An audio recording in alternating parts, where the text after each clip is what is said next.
One. All right. Good morning, everybody.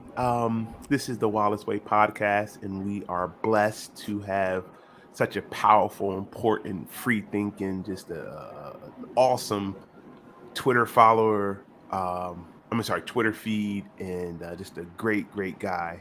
We have Harsh Strongman from the Life, Math, and Money Twitter handler, website. The guy is just brilliant. He's like I said, he's got a massive following and it's growing every day. So I want everyone to go follow him and definitely follow Hard to Explain on Twitter, my feed. And we're just going to get started and have a nice, beautiful chat about everything that's groovy and all his introductions and websites and all that stuff. So, Harsh, good morning. How are we doing today, sir? I'm doing well, Dawood. How are you? I'm doing good, man. Just living the dream, doing beautiful podcast and watching a lot of sports and getting ready for the holidays. Oh, by the way, happy Diwali. How was your holiday? Oh, everything was well. I had a lot of fun and I got in touch with family and everyone, and it was nice. You know what? Why don't you break down Diwali because we see it in America a little bit, but we don't really know the full backstory behind it. Break it down real quick for us. So Diwali it's from the Ramayana, and the Ramayana is an ancient Indian epic, and the story is that King Ram gets he has to go to exile for 14 years, and while he's in exile, his wife Sita gets kidnapped by a demon, and the demon takes her to Sri Lanka.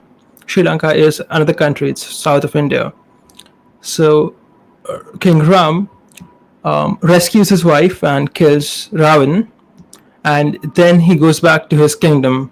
And the day when he arrives to his kingdom, Ayodhya, all the citizens celebrate by lighting up diyas and lanterns, and that is a celebration they did when the king arrived, and that the tradition is every anniversary of that is Diwali, and it's the festival of lights. So this is the celebration of the king arriving back to Ayodhya with his wife.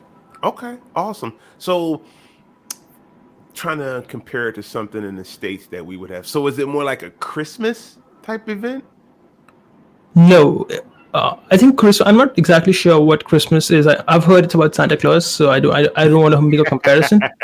But Well, it has morphed into Santa Claus with the commercialization of everything in this world. But Christmas originally was the birth of Jesus Christ, and you had the three wise men, you had Mary in the manger. It's a whole story behind it. But that's what it originally was for. But yeah, Santa Claus has taken over that. I know uh, like Hanukkah is the festival of light. So is it? Hanukkah is Jewish, right? Yes, yeah, Jewish holiday. Okay, so if Christmas is about the birth of Christ, then it would be like a birthday. Hmm. Diwali is not a birthday; it's more of a celebration of an event that happened where the king has come back to the kingdom. So it's an auspicious day. Okay. No, it's awesome, man. Like I said, we where I grew up, we they celebrated here often. So it's a pretty cool thing, man. So you know what? Let's get into the intro. I want to let me know how you got started with the Life, Math, and Money brilliant Twitter feed. So I'll give you some background about me. So I'm an Hmm. accountant. I run a business, and my business is into affiliate marketing. And I'm also a consultant. I help other businesses grow. And at some point, I decided to be a writer after being inspired by another blog that used to go by the name Bold and Determined, Okay. but it's closed now. So when I started my blog, I wrote a couple of articles and I waited for people to come and read them. But when I checked my Google Analytics feed, no one had come to read it. So I decided to start a Twitter account to promote my writing, and it grew very fast. And that's how everyone knows me now as a Life Math Money Twitter guy. No doubt, no doubt. Like I said, everyone needs to definitely go follow you because and we're gonna break down a couple of your tweets, but they're just so like even if you don't necessarily agree with them, the power that you write with is very um it it, it it leads people to read it. You know what I mean? Like it's engaging. Whether you agree with it or not. And you don't have to, I'm sure you will admit that you don't have to agree with everything you write, but it's the power in thinking. You know what I mean? It's very intense, bro. Of So course, so no one has to agree with what I say. These are just my experiences and what I think, and I can only speak from my perspective. So I don't expect everyone to agree with them. I this is my perspective from my life, what I've observed, what I've learned from business and just living in general, and I don't expect everybody to agree with it. And I'm always happy whenever someone contradicts me with logic because that way I get to learn and improve my own thinking.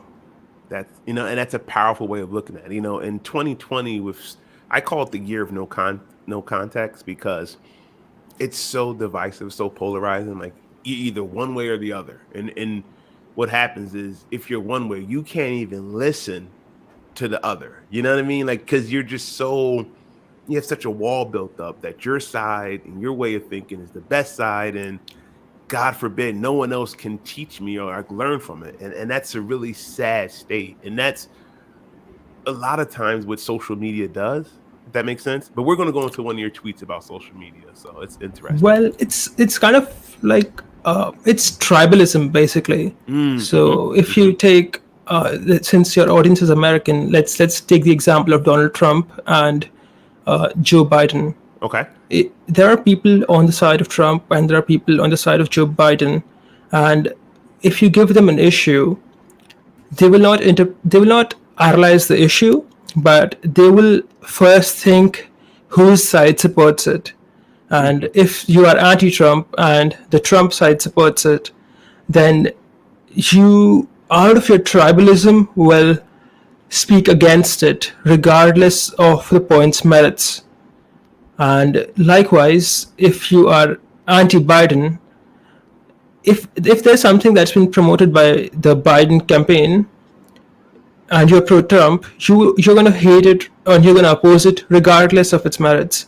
So it's tribalism, and these people have lost their critical thinking ability, and they are simply people who are being used as foot soldiers who give out votes and try their best to convince everyone else to be like them, but they're not smart people.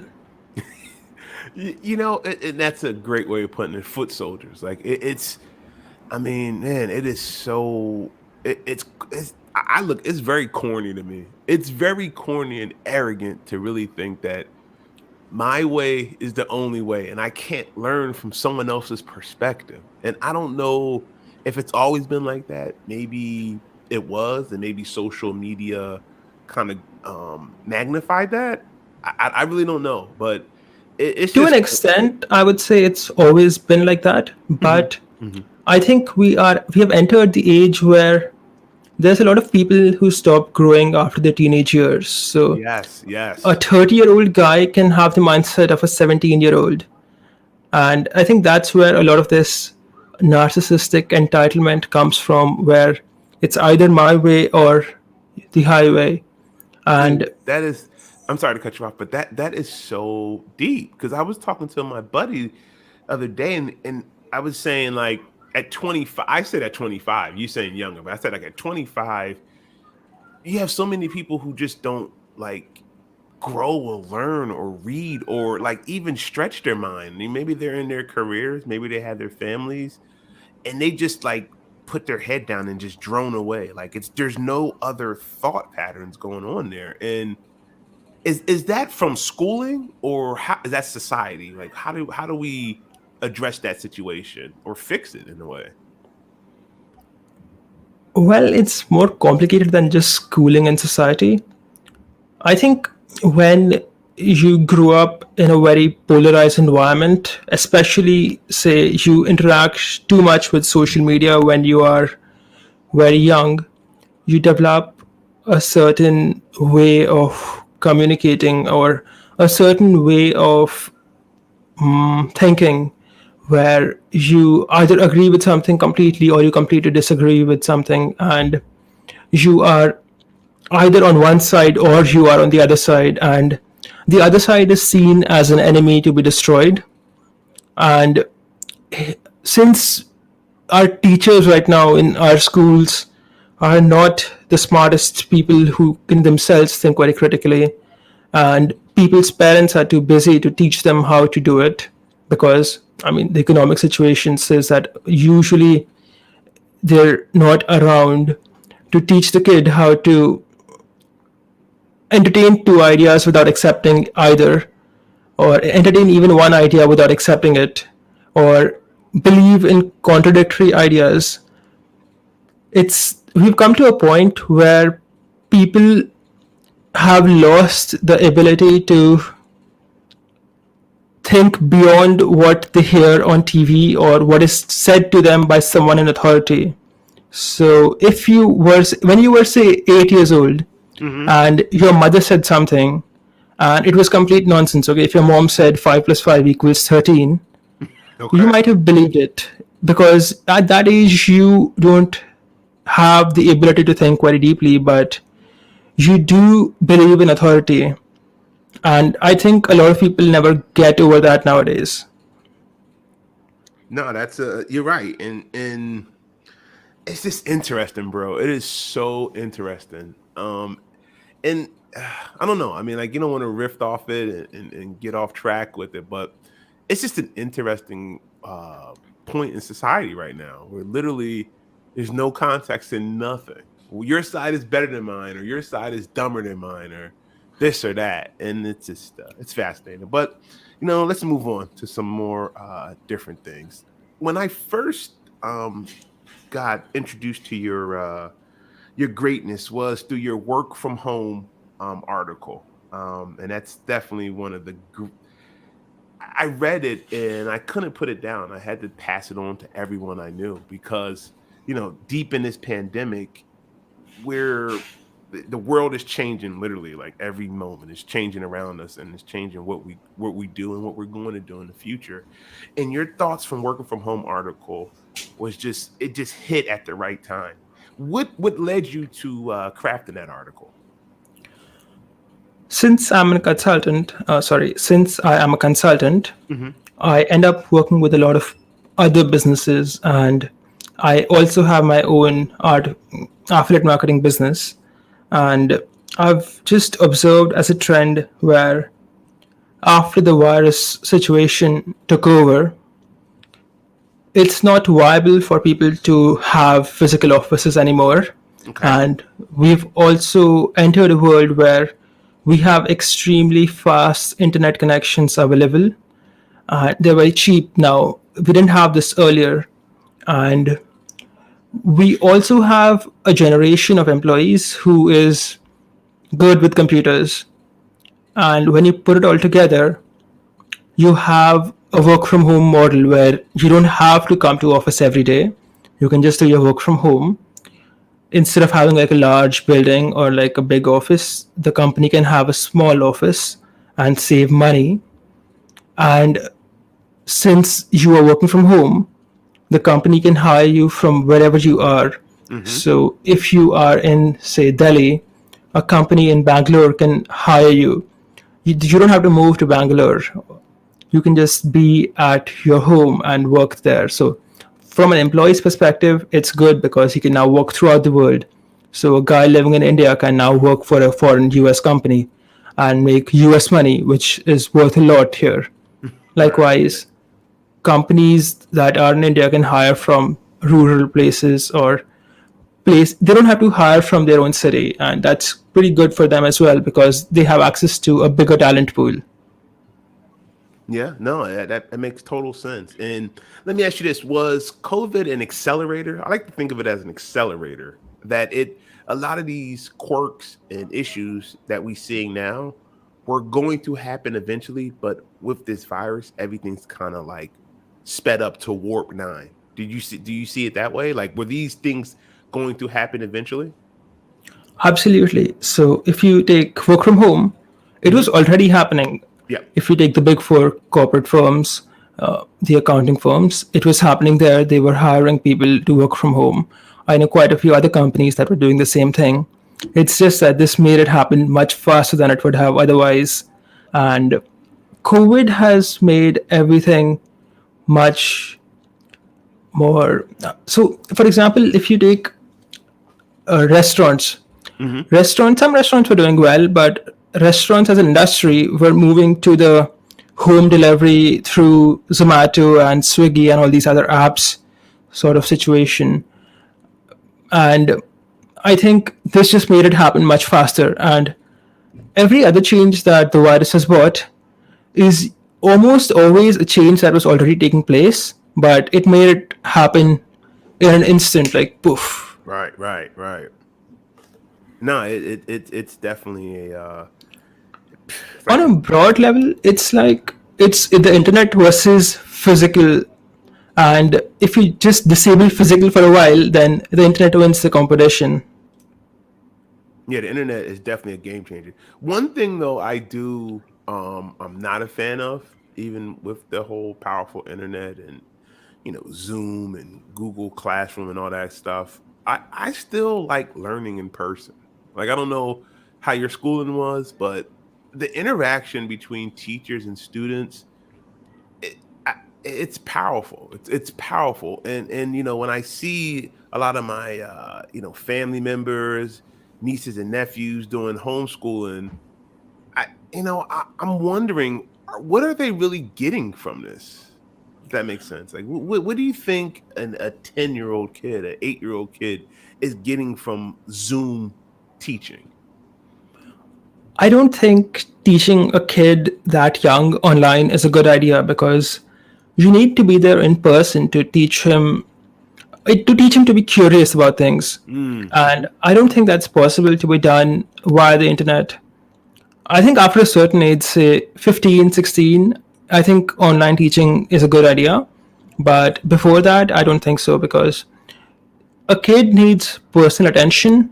And when you talk to a kid who's very young about anything, he will ask you a lot of questions. Yes. And when you are online, he doesn't have the opportunity to do that because he can't keep interrupting you every minute. No, 1,000%. Like it's, my buddy, he just had a kid. I guess he's 2 or he's 1 now, but he's 2 and he's going into like preschool, and he's so inquisitive and he's so learning, and I think that a step will be missing if he has to go to school online. He's just he naturally, you just can't be that inquisitive and curious on a fucking. There are also other related research have heard of. I'm not exactly sure about this, but what I've heard is that if you say keep a kid in adult company where they're speaking a language, the kid will start picking up on that language very, very quickly. Their minds are made in a way that it's very easy for them to learn new languages. Yes. But if you put them in front of a TV, let's say like they're watching like some foreign show, and this show is about French, they're speaking French, the kid doesn't learn the language. I don't know why this happens, but it doesn't look like a screen is a good medium to teach a kid. I think their minds have evolved to learn from the physical world than from a screen. In fact, I love that. It's funny you say that. I was and my nephew was what show was he watching? He was watching Peppa the Pig or one of those shows, PBS, but they're like in London or they're UK, and I guess the character was like, I'm going on holiday. So my nephew was like, hey, mommy, daddy, I want to go on holiday. In America, we don't say that. We say, we want to go on vacation. But it's like they're learning. He learned that from a cartoon. It was insane. So, there's another thing. Sorry to interrupt you, by the way. Mm-hmm, when you teach a kid, you have to teach him to be curious. For example, if I have a book in my hand right now, and I just dropped it. Now, why did the book fall? Right. Because of gravity. But what is gravity and why is it a thing? And nobody knows that. Nobody knows why a book falls. We have explanations for it. and we have theories. Gravity is a theory, but we don't know why it's taking place. When you keep a magnet next to a piece of iron, we don't know why it's sucking the magnet. Why it's sucking the piece of iron to the magnet. We don't know why it's doing that. We just know it does that, and we describe it as a magnetic force. But we have no idea why this is happening. Why are these physical phenomenon taking place? And I think these things need to be taught physically. I don't think it can be done via the internet. And I think if it becomes a thing where kids are being educated via Zoom or these video software, I think the kids' parents would have to take up the role of completing the kids' education, because I don't think it's appropriate, or I don't think it's optimal. Nah, 1,000%, 1,000%. So getting back to your working from home opus, which is just insane and incredible. Everyone has to read it. You mentioned a couple things that I wanted to highlight. You said that office politics will fall. Tell me about like what's your vision on office politics falling in the work from home? I mean, naturally, I get it because we won't be in offices, but there's just tell me, like, unpack that for me. Well, a lot of businesses have a lot of middle managers who don't actually add a lot of value to the business. They just take emails and forward them here and there, and they're basically playing the Machiavellianism or the influence game, where they are good to their bosses and they suck up the right people and then they get promoted, but they're not actually adding a lot of value in terms of raw work done. And a lot of these people will not have these avenues available in work from home, because work from home is more meritocratic, because all of these social factors are muted or they're reduced significantly.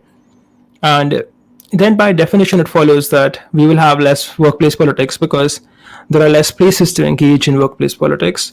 And also the fact that when you are working from home, you will develop, or companies will develop, ways to measure productivity, because they would have to, and they can easily see what the deliverables by every person is, and I think more objective judgments can be made.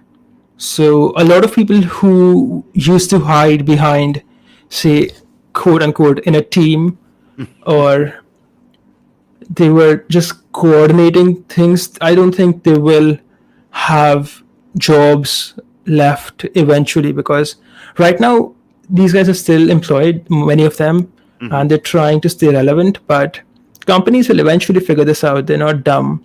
They're very smart. That's why they're big. And a lot of bureaucratic stuff would go away. And that's a positive thing. I hope that's It one is. thing. That's one thing about like you said, the reduction of bloat. And bloat, I guess, in a weird way, I guess it's necessary to an extent, but it's so much of it. And I mean, even in our one of the big things about, like, why nothing really ever gets done on a government level. I mean, look at now, it's so many layers to it, and the people who really need the most just never get the attention that they fully deserve. Well, the government is kind of a different story, because unlike a private company which is focused on profits and therefore they want to be efficient, a government, well, it has more of a captive revenue source where they can just tax people and or print more money. So they don't have to worry about profitability too much. And people sort of expect governments to lose money at this point, so they have lesser accountability. So a government is inefficient because it can be, but private companies cannot afford to be inefficient for long, because otherwise they would be outcompeted and they would go bankrupt. So a private company has more incentive to reduce inefficiencies than a government. That's a good Why point. do you think almost every government is horrible when it comes to getting things done? It's for one reason only. They don't have to do it. They'll be there regardless. Okay. I mean, if you let's take UT, whatever business you do, if you don't do it properly, your business will fail. Right. But a government, even if it's losing a lot of money, they can either print more or tax more money, and then fight. And their priority is winning that election that comes in a couple of years, rather than, say, a long-term success. So, okay, if that's the point, if that's the way, how do we get them to be more efficient? Like on like, do we have to hold them more accountable? Do we have to? How do we make governments more efficient? In a way, and that's a question. That's a hard question, but I think it needs to. I think the entire system needs a significant change as to what the incentives are. Right now, a government's incentive is not long, at least a democratic government's incentive is not long term success. It's winning the next election. What Right. happens is you have, let's say, your government lasts 4 years. Hmm. So over the 4 years, it is there. It's about providing as much short term value it can, either by giving out free money or stimulus or devaluing the currency to provide short term or provide the feeling of prosperity rather than going through or making actual difficult decisions and good governance which would pay off in the long run. So I'm not exactly sure whether a democratic system works well for this because the incentives are misplaced. If you have an election every 5 years, you will not make difficult decisions. You would rather make decisions where you give out free money or you pamper a particular class of people as a vote bank. And the incentives in this way of governance is misplaced. And every style of governance has its shortcomings. So if you want to counter this completely, you would say go with some kind of a dictator or a monarch who was Mm, benevolent to his country. And that guy would make difficult decisions that were in the interests of the people. But what happens after he dies? His right. son or someone takes over, and we don't know whether his son would be competent or not. So there are pros and cons to everything. No, that's a very interesting way of putting it. It's fascinating. It's definitely deep, and it's been here for hundreds of years, and it's just something that we have to analyze and kind of figure out in a way. Another point you made from your working from home article was you could predict or possibly see more religion being important moving forward. Tell me more about that. Well, I'll put it like this: when you have work from home, you spend, or let me go a bit forward in time. Let's say it's 2050 and everybody now does studies from home where the schooling is done from home, or at least after a certain age they're just studying from home and they're working from home. Now what ends up happening is, since you spend a lot of time with your family, you do not lose your family's culture and the religion that was given to you as a kid. Mm-hmm. And since you retain it, a lot of culture would come back. To give you an example now, I think a lot of people are born religious in the sense that they are taught their religion as kids, but Okay. as they go to school and college, their teachers tend to be very liberal, or when you're teenagers, you want to rebel, and that's when you become an atheist or Oh, whatever else. that stops at 18. No, I'm joking. So, and after that, you kind of become independent from your parents in a way, the way of thinking, and a lot of culture is lost. And because we are in a globalist environment, we don't have an environment conducive to going back to our culture because we everybody wants to be cool and modern now. So I Hmm. think eventually religion would make a comeback because religion is a basic human necessity.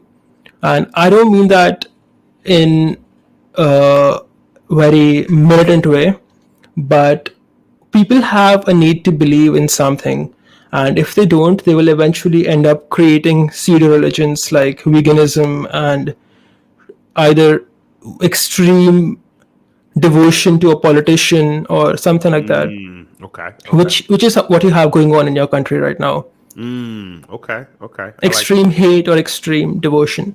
And I think religion will make a comeback. There's also the fact that when this thing takes place, work from home is the norm, you will end up with a lot of automation that sort of creeps into every industry because a lot of things can be automated and now they will be automated because everything is progressing.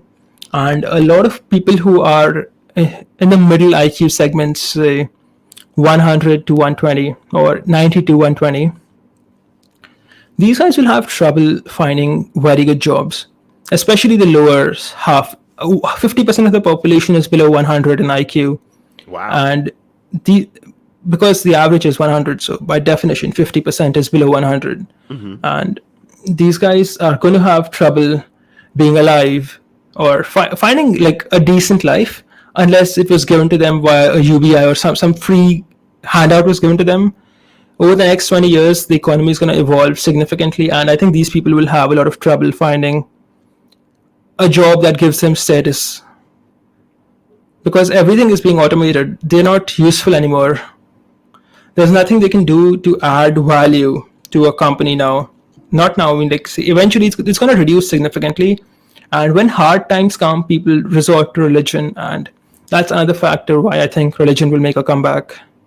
That's a fact. I love that, and that's very interesting. You touched on a couple points I wanted to dig a little deeper in. UBI, Universal Basic Income, which is a very hot topic right now.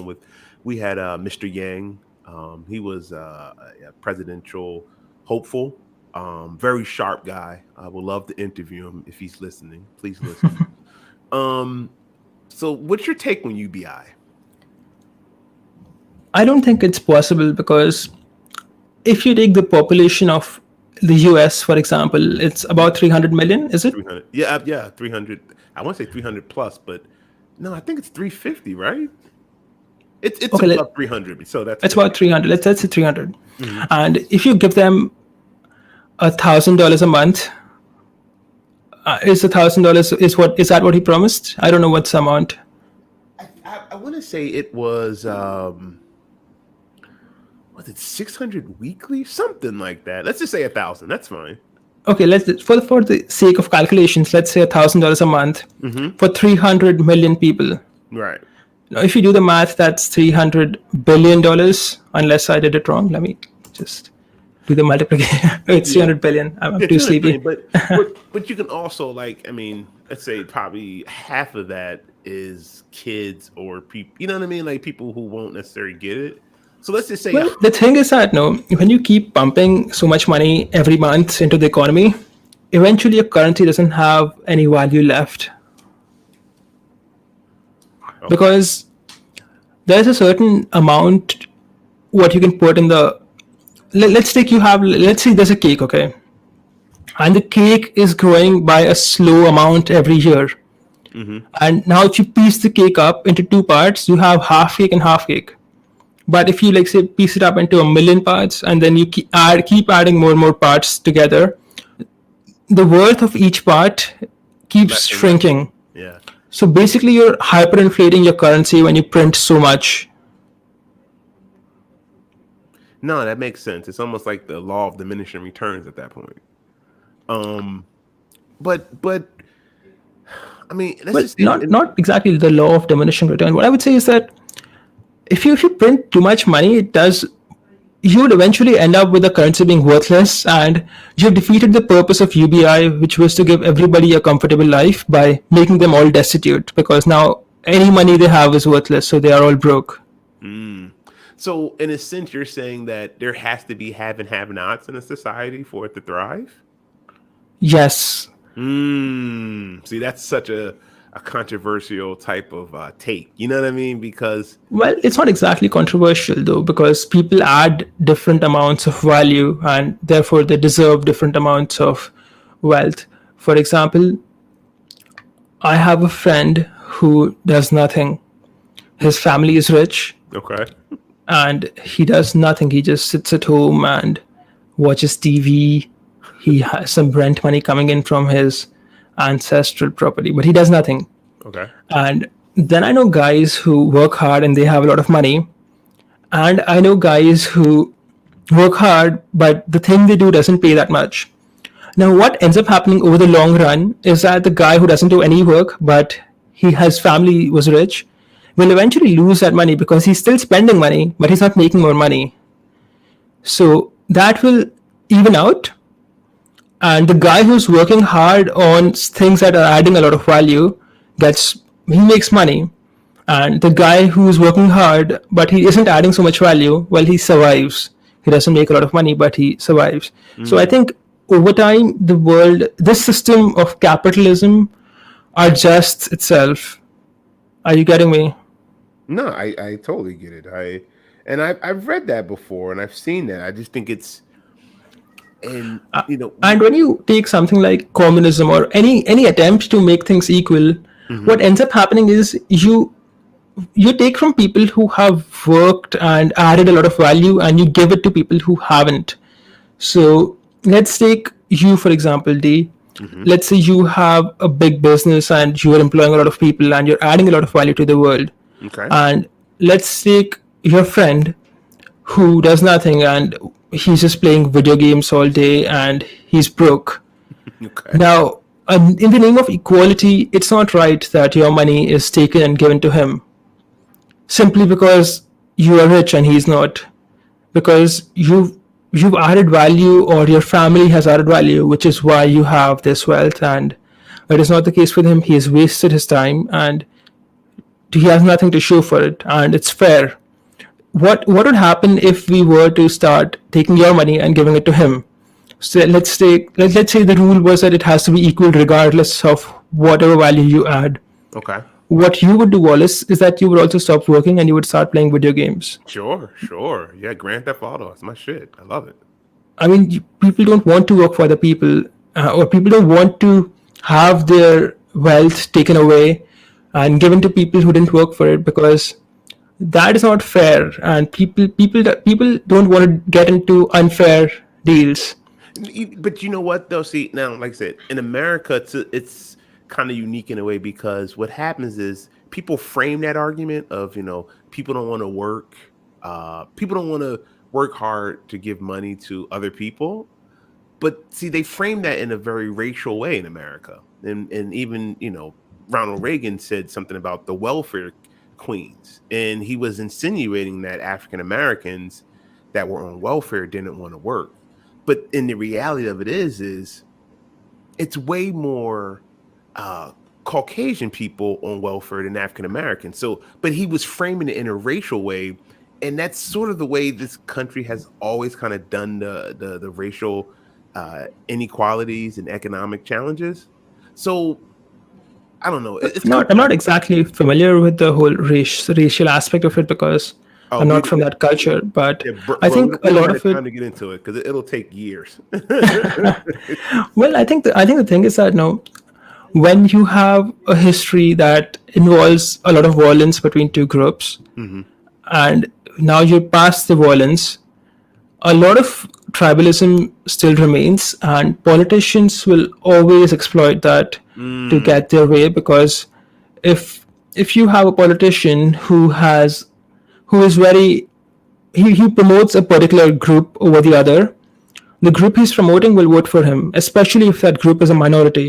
And Mm. that's called a vote bank. Basically, it's a vote bank.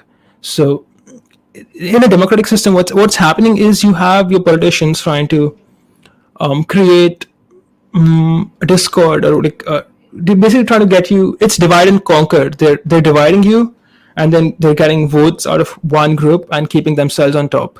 And there's another politician doing the same thing, but he's on the other side. Mm-hmm. Mm-hmm. No, it's You have this racial divide in your country. In my country, we have it on the base of religions. So it's there everywhere. right. Wherever there is a heterogeneous environment, this is how you rule a country. You divide the country up into their groups and you make them sort of war it out. No, you basically nailed it. You've nailed 400 years of American history in 30 seconds. Incredible, bro. Incredible. Let's move on though. We was just talking about having a buddy that plays video games all day, and I was going through some of your old articles, and you wrote this one. I want to say December of last year, 2019, and it was how to get rid of a video game addiction. Do you remember that one? Yep. So now it's funny because we're coming on the hills of PlayStation 5 just got released, and I mean it's insane.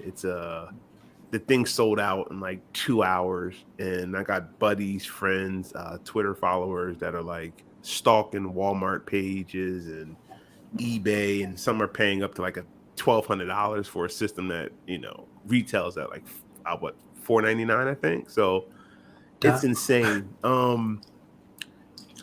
Tell me about like why video games are so important, and how do we like, because like you said, most of us, like you said in the article, you played video games. I played video games for many years, loved them and still love them to this day. I don't play them at all. I haven't had a video game system in about 10 years, 15 years maybe. But tell me why you wanted to focus on getting rid of a video game addiction, and is it an addiction? It is an addiction. Mhm. And what happens is a video game gives you a lot of dopamine. And what it does, it gives you a false sense of accomplishment. Now, when you are in your teenage years, especially if you're male, this happens to men more than women. Okay. And what happens is when you are a young man, you are being bombarded with these stimulations. Like your brain is being stimulated so much by a video game that real life is uninteresting.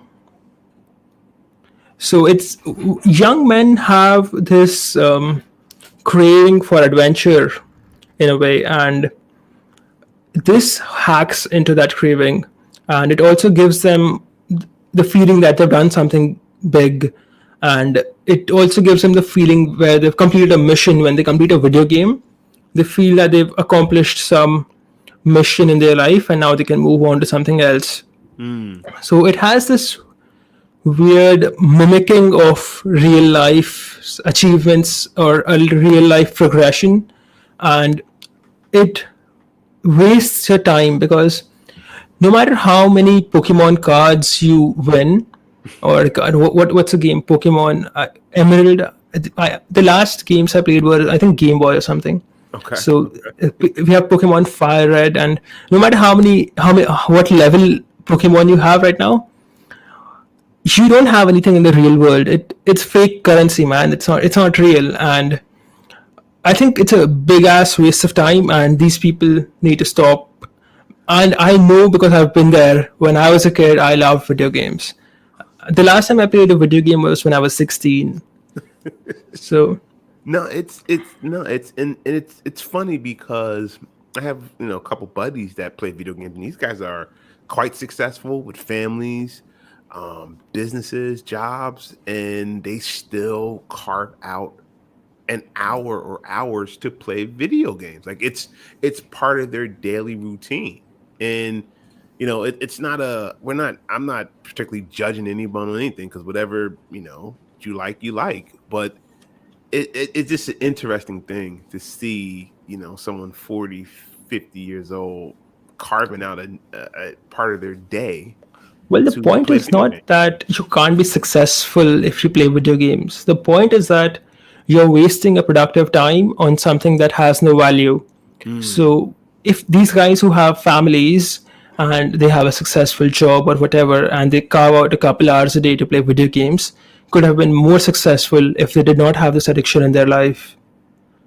No Yeah. one no one can honestly claim that you will be unsuccessful if you play video games. But if you stop playing video games, I guarantee that you will be more successful in your life because you would have more time, more brain space, and you will not have that false sense of accomplishment. So you would seek achievements in real life. Yeah, no, it's interesting. I was like I said, it's just the PS5, and every, you know, 4 or 5 years a new system comes out, and everyone literally like stops their day to get it. And it's, in Well, fact, I was in just that case, my advice is to not buy the PS5, but buy shares in Sony because that will make more money. you know what? That's an interesting angle. That's fascinating. I just don't know how many Americans actually think in that term. We video games just have a major pull. Like, I mean, I see some of these commercials for video games like Call of Duty 5, and this shit looks like a movie. Like, it looks better than some movies. It looks that dope. But it's just interesting. I love that article by you. Another article that I wanted to get into was arguing is a waste of time that you wrote earlier this year. And I just keep coming back to that because especially with this week in America, we have Thanksgiving coming this Thursday, and of course with COVID, they've said they don't want to have a lot of large family gatherings, but the people that I've talked to, they're not even listening to that. They're still going to have like 15 to 20 people in a damn living room. It's insane, but we love our dry turkey here in America. So, but you have arguing is a waste of time. Unpack that for me, because one of your lead topics in that article is you can't win an argument. Explain that to me. You can't win an argument because you cannot convince someone of something unless they're very receptive to you, and most people are not very receptive to you.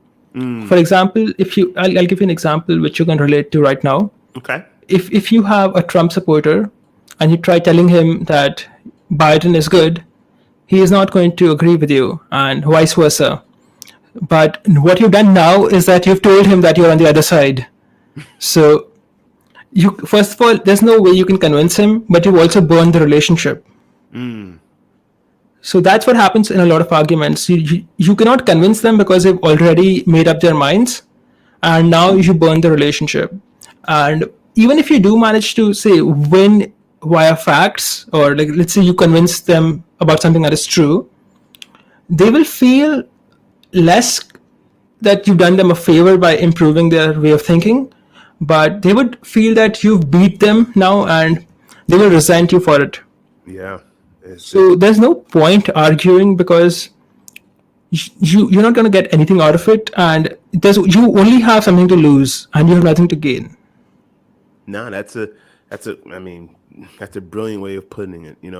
At this junction with like social media, like Facebook, especially because Facebook, you have a lot of your friends that you grew up with from either high school, college, or whatever. Where on Twitter, it's not really like that. It's more, even though it's still a lot of arguing on Twitter. From sports, I see a lot with sports teams. I see a lot with, of course, politics, as always, right? So, you have these family debates, and there's people breaking up or losing friendships and families over. They're going to be arguing this Trump Biden thing or politics or sports just on Thursday. Like, it's insane. It's not new. Argument is not new, right? Like would you say that's just part of the human experience, arguments? Yes, I think it's a part of the human experience unless you somehow raise your consciousness to be above it. So there are people you can have arguments with and be better off. Both of you would have learned something, but most people are not on that level, and they are very tribalistic. So when you have someone who can't think critically, you cannot win an argument with them because it's like playing chess with a pigeon. You're not going to win. But when you have someone on a certain level, like you and I, Wallace, if we have an argument, we will both learn because we wouldn't let our egos get involved in the way. And we wouldn't try to, I would not think of you as my enemy on the other side, and you wouldn't do that for me. So we can both have a good learning experience, but most people are not built this way, and most people don't have the inclination to get themselves in the mindset where they want to learn rather than they want to win. Yes. Yeah, dude. See, that right there needs to be like tattooed on everyone's forehead during the holidays. Because that's real. That's a real quote. Another point you make in your article is arguing is an indulgence of vanity. That sounds so profound. Unpack that for me. Well, when people argue, most people are not arguing to get a better viewpoint. They're arguing to talk about themselves, and they're arguing to try to sort of present that their viewpoint is superior to yours. So they're trying to make them, it's their insecurity makes them want to do it. Have you seen the people who frequently get into arguments with everybody? Yes.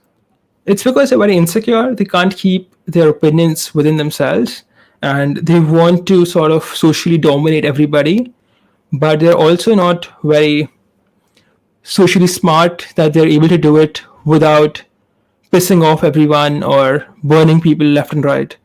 So they're basically being vain, where everything is about me. Please listen to me, and I'm right and you're wrong.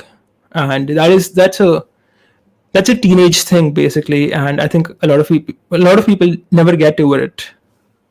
Yeah, that's a big thing that I had to learn growing up and still going through that. Like in my family, come from a lot of teachers. Like everyone was basically a teacher in my family. So the debates were just insane. Like watching my parents debate my grandparents, and and they were speaking on politics back then. This was like the '80s, right? So, and then as I got older, um, I kind of just developed. Well, I've always been kind of a talkative cat, but you just develop and you see those things. But then you get to a point now as you into your 30s and your mid 30s and then your 40s that it is just vanity. Like, why am I doing this? Is it my will to try to win or rather learn? You know what I mean? Like you said earlier. So it's insane. It's something that I think a lot of people have to work on, and I'm hoping moving past 2021 after this year of no context, we can all kind of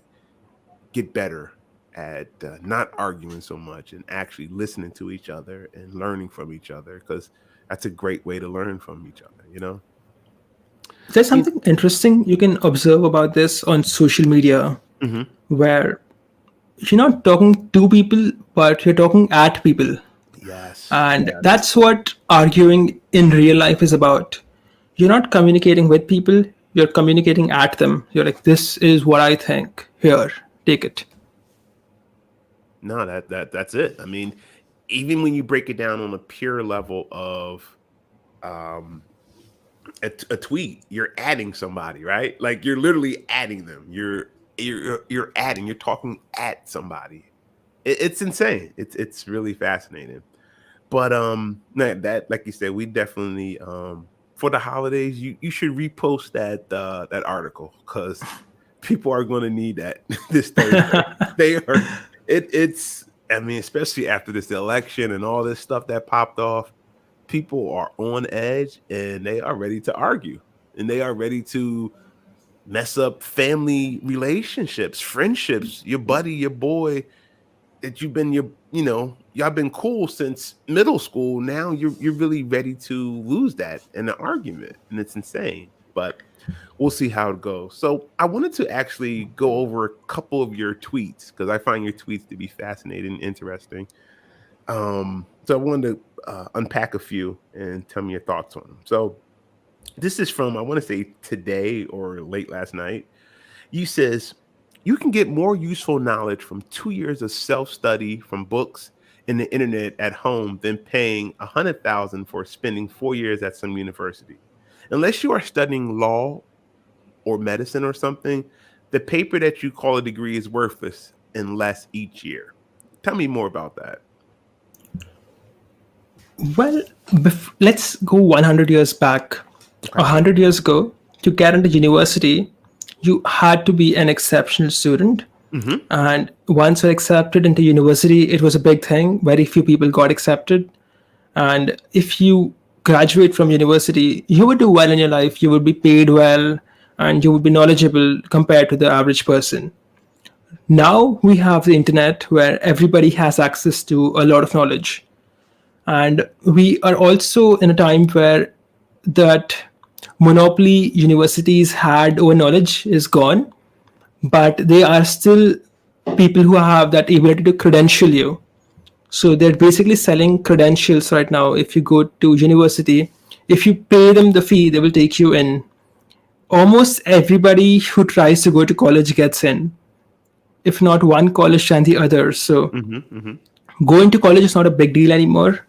And a lot of people are finding that just because they went to college does not mean they will get a job they want or a decent pay. So we're at a point where these credentials are becoming worth less and less each year, because companies are hiring people with actual talent rather than people with just a paper that says that he has studied this thing here. And without going into the fact that these universities are now basically selling worthless education in the name of gender studies or whatever, dance studies, etc. They're basically selling irrelevant education. If you take relevant education outside of things that require some kind of license, like being a lawyer, which requires a bar license there, Right. or being a doctor, which requires a medical license and medical education, Hmm. a lot of the education you go to university for can be done via the internet. For example, if you want to study history, do you really need to go to college for it? Can't you just buy the books yourself and read them, watch the lectures online if you have to on Coursera or EdX or those other websites? If you take computer science, I am teaching myself computer science. There's something called Open Source Society University for computer science where Sure, sure. Open source, yeah. listed they've listed a couple of courses compiled from a lot of universities, which is supposed to mimic a full computer science curriculum. And you basically we're at a point where for 80% to 90% of the things, a formal degree is no longer required. And people, if they spend 2 3 years studying on their own from the internet and just buying the books they would have taught you in college, you would get the same education, if not better, because now you can design a better curriculum and you don't get to go through those brainwashing lectures now where they're teaching you where all genders are equal and all that other crap, which is complete nonsense. So you don't have that and you're not being brainwashed and you can pick your curriculum. So I think you're better off. I'll tell you why. I'll give you another foolproof reason why this universities are bullshit. Okay. Why are all degrees 4 years long? Hmm. Computer science is 4 years long because it's rigorous. Physics is 4 years long. Okay. Why is gender studies 4 years long? I'm assuming it is. Why are all the other degrees 4 years long? Why is English 4 years long? You don't need 4 years for it. So it's really at this point it's just they're just giving you a credential. I went to Stanford, so I'm smart. And people are catching up because, as you can see, these guys have trouble finding jobs now. So employers are catching up to it. That is, yeah, I love that way of thinking. It's definitely it's an interesting thing because the price of college has just skyrocketed while the income level has kind of stayed flat or gone up incrementally, but the price of college is just insane. I mean, it's insane. It's an insane amount Well, of that's money. just demand and supply, if you ask me, because if you have 1,000 seats and you have 100,000 people who want to get in, you would price it in such a way that the top 1,000 people get in. So that is something I can understand. I can like fathom because it's demand and supply. These universities have a limited amount of seating. But there's also the fact that you can get an education loan which you can't default on anymore. You can't declare bankruptcy on. So yeah, there's a lot of abuse sort of being given to students now. Yeah, yeah, and it's But I think if these guys were truly interested in a subject, they could do it on their own without needing universities for things that are other than medicine or law or something like that. yeah, okay, makes sense. All right, another one of your tweets just from a couple of days ago says, unless you have health problems, about 90% of your problems and worries can be solved by significantly increasing your income. Sounds like bullshit, but it's true. Tell me about that one. Well, most problems you have can be solved with money. So unless you like say broke your hand, Hmm. or let's say you have some kind of genetic or some health issue like you have asthma, Right, right. most of your problems can be solved if you increase your income. For example, if you find that your give me an example of a problem that you can't solve by money with enough money, and I'll tell you how you can solve it with money. If you don't like your car, you can get a different car. If you don't like your job and you have a lot of money, you can stop working or start a business or find a different job. You're not hostage. Mm. And any problem that is not health related can be solved with money. Education, you can pay for it. If you want, say, a physical trainer, you can pay for it now. If you're fat, you can hire like proper consultants and or a trainer, and they can help you get rid of it. So significantly increasing your income will take all of your stress away, because what's the biggest reason of stress? Oh, It's money. always something financial. always. I mean, that's the reason 90% of relationships, marriages all break up. And money is, the old adage goes, money is the root of all evil. And I don't know if that's true, but it's damn near close. I would say the lack of money is the root of all evil. Okay, fair. Because, well, okay, let's take a relationship, for example. Mm-hmm. Let's say someone has to divorce his wife. Now, if he makes a lot of money, he could like find a new wife very easily. So money did solve his problem, didn't it? But if he didn't have any money, now he was destitute and he's lost his wife as well. Now he's screwed. Yeah, he better find a roof, right? No, Yep. 1,000%. It's and that's an interesting way of putting it. I think sometimes we we make money to be evil, and like you said, I don't know if it's the money that makes us evil. I think the greed of it, the lack of knowing what to do with it could help that, but money can solve some issues, and it's not going to money now. Let me see if you're saying this. You're not saying money really is going to cause you more happiness, are you? If you are unhappy because of a problem that can be solved with money, then it will create happiness in your life. Okay, all right. Well, It wouldn't directly increase your happiness. Like if you don't have significant problems that can be solved with money, money will not increase your happiness levels. But it's easier to be happy when you are stress free and you have a lot of money in the bank than it is to be happy when you are working two jobs and you have to worry about the rent next month. right. Yeah, there's no doubt about that. There's a my buddy likes to say, money ain't everything, but he's never seen an unhappy person on a jet ski. It's my Well, buddy. I've seen statistics where they've made a correlation where the higher income, the higher your happiness levels are. So maybe money does cause happiness. Maybe. Yeah, right. True. So another tweet. This is from May, a couple months back. You says, freedom breeds inequality. Equality can only exist in theory or by coercion. Change my mind. Unpack that for me.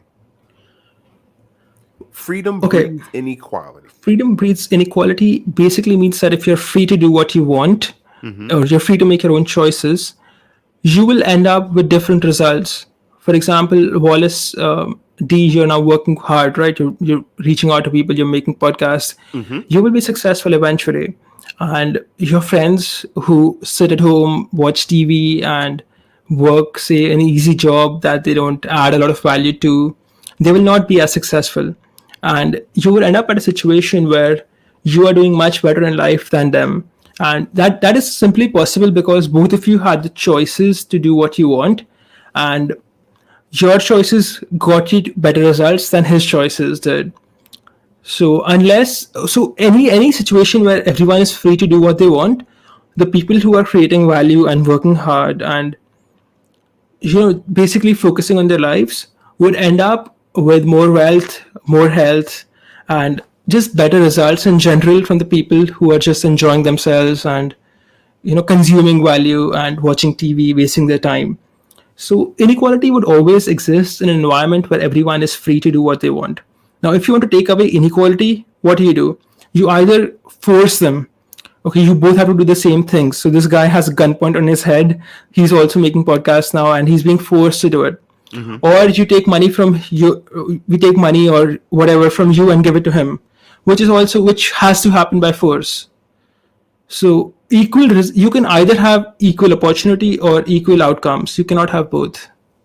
Wow, that is.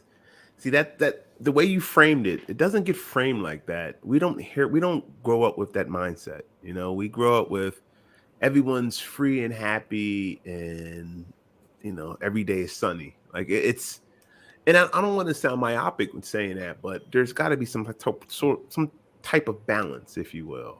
And That is a very balancing way of looking at it. Man, you know what, Harsh, man, you're just it's such a pleasure to speak and riff and chat and rap with you because your whole flow is just different than what we're used to here. Or well, at least what I'm used to. All the talking heads that, on CNN and ABC and Good Morning America, they don't really, they're just doing their thing basically. But the way you kind of lay it out is so dope, man. I really, really appreciate it, man. I'm happy to help, and I'm glad to be speaking with you today. No doubt. So tell me about the before we get out of here, your Live Intentionally, your ebook. Tell me more about that. Well, since I write about self improvement, I had a lot of people who would reach out to me saying things like, my life sucks and I have all these bad habits. I'm mostly watching TV, or I'm very unfit right now, and I have a very bad lifestyle. So what I did was I created a 90-day plan where you are supposed to follow a particular lifestyle for 90 days so it sticks. And the lifestyle is very productive. You wake up, you get a certain amount of tasks done, you have an exercise program you follow. The idea is to give you the momentum to get things done. And if you follow this program for 90 days, I guarantee that you would become more disciplined and more productive. It's a routine for 90 days you have to follow. And it's designed to give you the maximum amount of motivation and momentum so that the changes you made in your lifestyle would stay on the 91st day after you're done with the program. Okay, okay. No, it looks really dope, and I'm actually, thinking about gifting a couple additions to some of my buddies, because I don't do the gift thing anymore. I'm just doing books and stuff that can actually help people. So yeah, I'm definitely thinking about gifting a couple. Now, where can I get this ebook from? It's on Gumroad at gum.co/tough. So gum.co/TOUGH. Mm-hmm. Or you could go to lifemathmoney.com, and on the right hand sidebar, you will find a banner which you can click and go there. Got it, got it. No, that's definitely dope. Yeah, I'm definitely thinking about what are some books that you gift out during your year? I gift out, there's a book called Titan by Ron Chernow, which Sure, sure. I've is, heard of that. He wrote the book on Hamilton, right? the book is about John D. Rockefeller. Mm. It's a very nice book, and I give it out to my friends. There's The Rational Male by Rollo Tomasi, which is a very, very good book. Then another book I like to give my friends is Deep Nutrition, because it's one of the best books on health out there, and I think everyone should read it. That was Deep Nutrition. Deep Nutrition by Catherine Shannon. Okay. And yeah, I think those are the biggest ones. I do give out quite a few copies of Chanakya Niti. And there's another book I recently read which I really like. It's called The Stealth War by Robert Spalding. And I highly recommend anyone who is watching this podcast should go and buy that book. And it'll explain a lot of things that are happening in the world. And a lot of it has to do with the CCP, the Chinese Communist Party. And this book sort of gives you insight into what's going on. Okay, that sounds some. Now, the Titan book, it's about John Rockefeller, John Yep. D, So right? it's his biography. Okay, okay. Yeah, that's a good one. That's a good one. I will definitely. The audiobook is very nice. It's like 35 hours, but it's very, very well done. Okay. Yeah, no doubt, man. Definitely. But listen, brother Strongman, this is just a pleasure, man, and it's always a pleasure linking up with you. You definitely have the premium content, one of the best Twitter follows that I've seen, and it's a joy. I definitely have you on my notification, so everyone that you send out, I definitely jump to the top of my screen. So, and like I said, it's just a pleasure, man. It's such a pleasure just chatting with you, man. I really appreciate you taking the time out because it's a huge, you know, it's a busy time, and you're a busy author.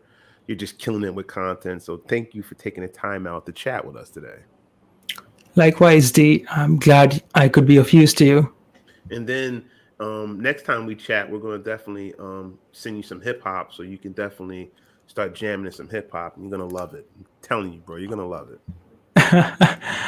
Always happy to try something new.